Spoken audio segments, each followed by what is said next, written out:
pour conclure ce sommet pour un nouveau pacte financier mondial, je veux d'abord donner la parole au président William Ruto, qui tiendra un sommet important à Nairobi, justement pour le climat, en septembre prochain.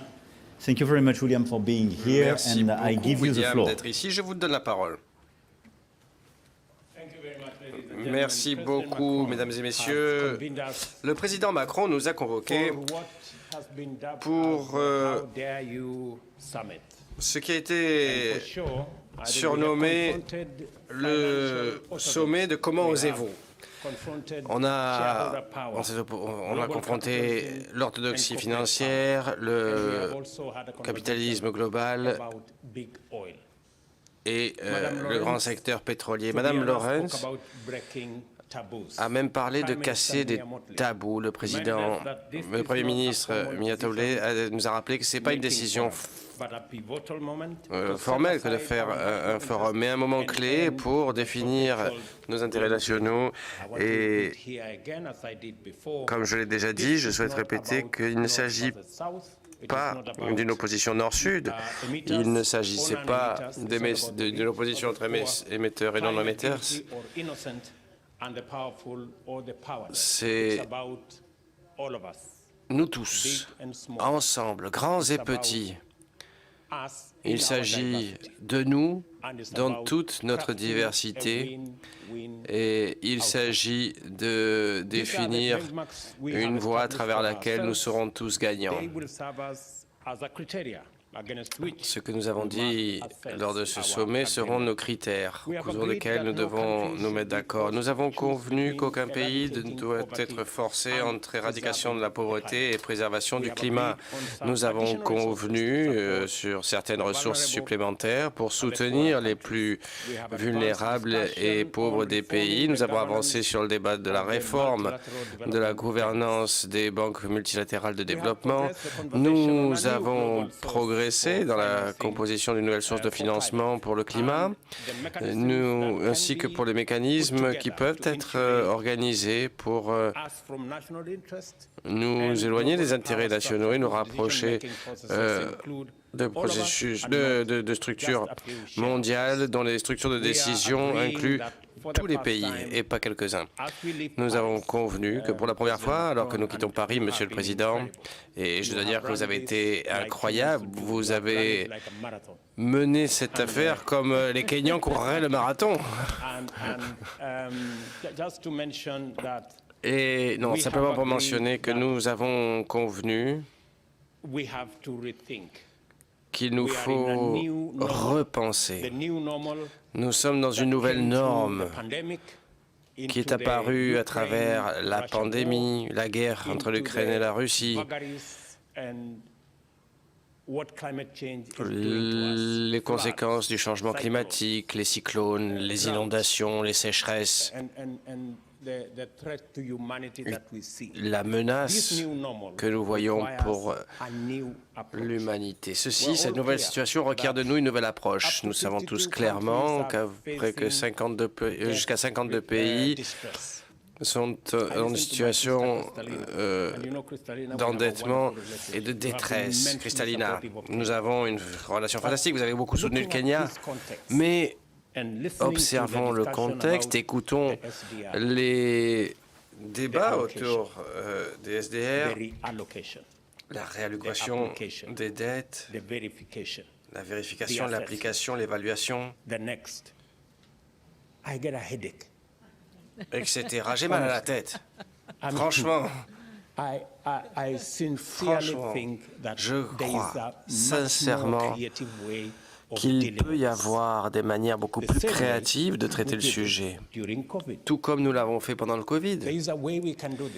Il y a des manières d'agir différentes pour que ces 52 pays qui sont le plus en détresse, commençons par eux, et comment faire en sorte que, puisqu'ils ont déjà l'évaluation de leur propre dette, comment faire qu'ils puissent profiter eux aussi d'une pause ou d'une restructuration, ou un aménagement, peu importe comment on l'appelle, pour qu'ils puissent bénéficier de liquidités immédiatement et se gagner un petit peu de paix.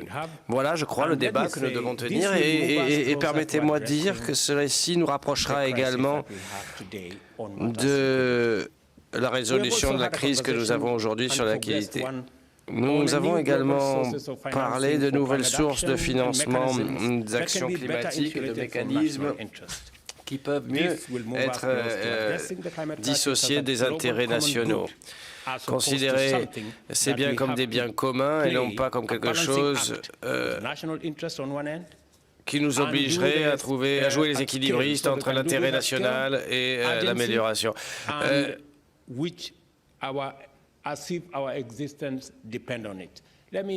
Alors, je vais essayer d'être plus clair. Emmanuel, vous avez été, comment dire, je m'adresse à vous en tant que membre du G7, et vous avez été particulièrement arrangeant sur toutes les différentes points de vue qui sont mis en avant, etc. Nous disons que nous souhaitons que cette fois-ci, nous ayons un mécanisme qui implique tout le monde, où nous payons tous, nous impliquons tous et nous décidons tous. Parce que le changement climatique n'est pas une question de nord ou de sud, ça nous concerne tous. Et le débat sur la taxe carbone est un débat impératif. Et nous ne souhaitons pas que le Nord paye pour le Sud, nous souhaitons payer tous. Taxes sur le secteur de l'aviation, sur les produits pétroliers, sur le transport. Nous souhaitons payer parce que nous souhaitons nous asseoir à la table des décideurs. Et le débat de savoir qui a payé quoi est lassant. Nous souhaitons changer de débat. Et je suis très heureux d'observer que ce nouveau débat est apparu ici, à Paris. Donc merci une nouvelle fois, Président Macron, d'avoir rendu possible ce débat-là. Pour finir, comment considérons nos succès? Eh bien, l'évaluation de nos succès finaux ne dépendra pas de nous. C'est le monde qui donnera son verdict. Mais je dois dire qu'avoir participé à cette conférence nous a permis de progresser énormément. Alors j'aurais préféré un engagement ferme, s'appuyant sur l'initiative de suspension de la dette du G20, pour pouvoir, par exemple, donner davantage d'espace fiscal pour tous les pays endettés en finançant leur dette mature, selon des termes plus favorables et plus étendus. Beaucoup de nos pays n'ont pas les règlements fiscaux nécessaires pour intégrer ou assumer une dette supplémentaire. Donc, en le disant, en parlant entre nous de ce nouveau système financier, on valorise le soutien incroyable des institutions multipolaires de financement, le FMI ou la Banque mondiale. Cette tension entre l'Occident et la Chine, par ailleurs, est malsaine, inutile, en tout cas aussi inutile que les tensions nord-sud lorsque nous parlons de changement climatique. Ce n'est pas nécessaire. Elle n'est pas nécessaire. Nous devons trouver une formule qui nous permettra de rassembler tous nos financements pour apporter des réponses à 3 critères: capacité, organisation et accessibilité.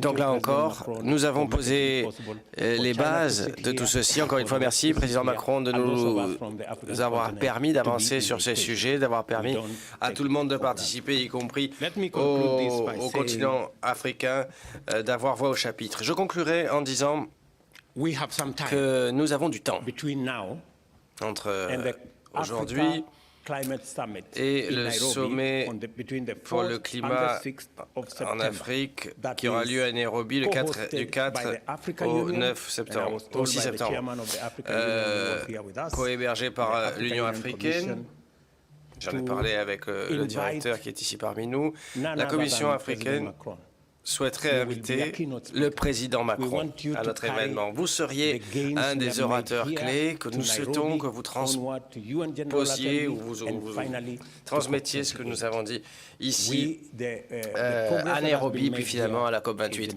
Les promesses que nous avons faites aujourd'hui sont immenses. Et, Monsieur le Président Macron, permettez-moi de vous dire que je sais que vous avez dit vous-même qu'il y a du travail à faire. Certes, il y a du travail à faire, bien sûr, mais nous avons du temps entre maintenant et Nairobi, 3 mois devant nous, et comme je vous l'ai dit hier, la Charte des Nations Unies s'est négociée en 2 mois.